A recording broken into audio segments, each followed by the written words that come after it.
There's no feeling more intense than starting over. If you deleted your homework the day before it was due, as I have, or if you left your wallet at home and you have to go back after spending an hour in the commute. If you won some money at the casino and then put all your winnings on red but it came up black. If you got your best shirt dry cleaned before a wedding and then immediately dropped food on it. If you won an argument with a friend and then later discovered that they just returned to their original view. Starting over is harder than starting up. If you're not ready for that, like if you've already had a bad day, then what you're about to go through might be too much. Feel free to go away and come back. I'll be here. Alright, thanks for coming with me on this trip. I'll understand if you have to take a break at any point. Just find a safe place to stop and quit the game. Don't worry, I'll save your progress, always, even your mistakes. This game is a homage to a free game that came out in 2002 titled Sexy Hiking. The author of that game was Jazzo, a mysterious Czech designer who was known at the time as the father of B games. And B games are rough assemblages of found objects.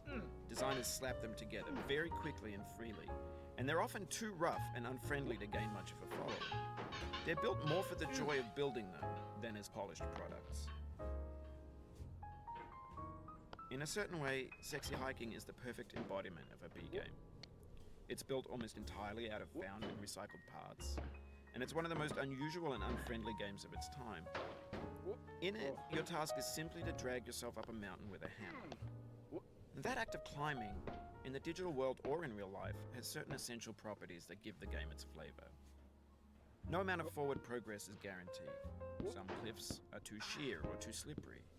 And the player is constantly, unremittingly in danger of falling and losing everything. Anyway, when you start Sexy Hiking, you're standing next to this dead tree that blocks the way to the entire rest of the game. It might take you an hour to get over that tree, and a lot of people never got past it. You prod and you poke at it, exploring the limits of your reach and your strength, trying to find a way up and over. And there's a sense of truth in that lack of compromise.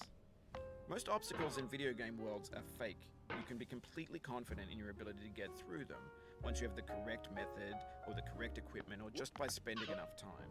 In that sense, every pixelated obstacle in Sexy Hiking is real. The obstacles in Sexy Hiking are unyielding, and that makes the game uniquely frustrating. But I'm not sure Jazzo intended to make a frustrating game.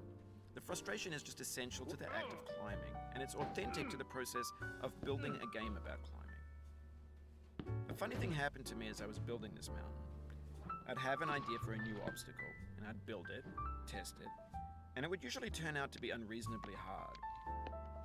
But I couldn't bring myself to make it easier. It already felt like my inability to get past the new obstacle was my fault as a player rather than as a builder. Imaginary mountains build themselves from our efforts to climb them, and it's our repeated attempts to reach the summit that turns those mountains into something real. When you're building a video game world, you're building with ideas, and that can be like working with quickset cement. You mold your ideas into a certain shape that can be played with, and in the process of playing with them, they begin to harden and set until they're immutable, like rock. And at that point, you can't change the world. Not without breaking it into pieces and starting fresh with new ideas. For years now, people have been predicting that games would soon be made out of prefabricated objects, bought in a store and assembled into a world. And for the most part, that hasn't happened, because the objects in the stores are trash. I don't mean they look bad or that they're badly made, although a lot of them are. I mean they're trash in the way that food becomes trash as soon as you put it in the sink. Things are made to be consumed and used in a certain context, and once the moment is gone, they transform into garbage. In the context of technology, those moments pass by in seconds. Over time, we've poured more and more refuse into this vast digital landfill that we call the internet. It now vastly outnumbers and outweighs the things that are fresh and untainted and unused. When everything around us is cultural trash, trash becomes the new medium, the lingua franca of the digital age. And you can build culture out of trash, but only trash culture. B games, B movies, B music, B philosophy. Maybe this is what digital culture is. A monstrous mountain of trash, the ash heap of creativity's fountain. A landfill with everything we ever thought of in it. Grand, infinite, and unsorted. There's 3D models of breakfast, Gen X's fanfic novels, Scan magazines, green screen Shia LaBeouf, banned snuff scenes on LiveLeak. Facebook's got lifelike bots with unbranded adverts and candid shots of Kanye and Taylor Swift mashups, car crash epic failed GIFs, Russian dashcam vids, discussions of McRibs, discarded, forgotten, unrecycled, muddled, rotten, untitled. Everything's fresh for about 6 seconds, until some newer thing beckons, and we hit refresh. And there's years of persevering, disappearing into the pile, out of style, out of sight. In this context, it's tempting to make friendly content that's gentle, that lets you churn through it but not earn it. Why make something demanding if it just gets piled up in the landfill, filed in with the bland things? When games were new, they wanted a lot from you. Daunting you, taunting you, resetting and delaying you. Players played stoically. Now everyone's turned off by that. They want to burn through it quickly. A quick fix for the fickle, some tricks for the clicks of the feckless. But that's not you, you're an acrobat. You could swallow a baseball bat. Now I know, most likely you're watching this on YouTube or Twitch, while some dude with 10 million views does it for you. Like a baby bird being fed chewed up food. That's culture too. But on the off chance that you're playing this, what I'm saying is, trash is disposable, but maybe it doesn't have to be approachable. What's the feeling like? Are you stressed? I guess you don't hate it if you got this far, feeling frustrated. It's underrated. An orange is sweet, juicy fruit locked inside a bitter peel. That's not how I feel about a challenge. I only want the bitterness. It's coffee. It's grapefruit. It's licorice.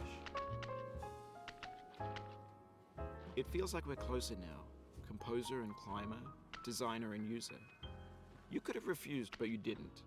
There was something in you that was hidden, that chose to continue. It means a lot to me that you've come this far, endured this much. Every wisecrack, every insensitivity, every setback you've forgiven me is a kingly gift that you've given me. We have the same taste, you and I. It's not ambition, it's ambition's opposite. An obdurate mission to taste defeat. You'll feel bad if you win, so I put this snake in for you. Have you thought about who you are in this? Are you the man in the pot, Diogenes? Are you his hand? Are you the top of his hammer? I think not. Where your hand moves, the hammer may not follow, nor the man, nor the man's hand. In this you're his will, his intent, the embodied resolve in his uphill ascent.